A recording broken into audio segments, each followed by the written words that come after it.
In this quick video, I'm going to show you how to scan YouTube QR code in TV. If you found this video helpful, then please consider subscribing my channel to help me reach 1000 subscribers.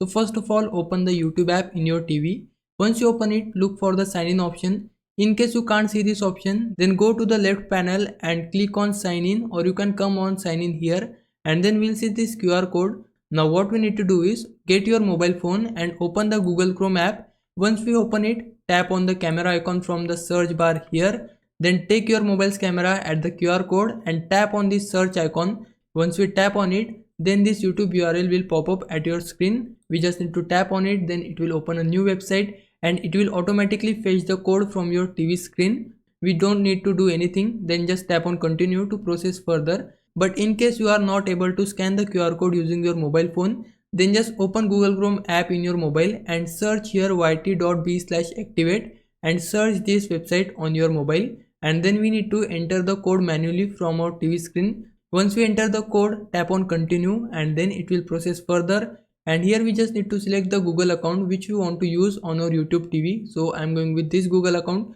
I need to select it, then allow the necessary permissions it asks to you. After that, it will be automatically connected to our YouTube TV, and there you go, you can see it has started the process and it has automatically signed in my account on my TV. Now if I go to my profile, you can see here as well. So this is the process. Now if I was a big help, can you like this video and subscribe my channel. For now, thanks for watching. Bye bye.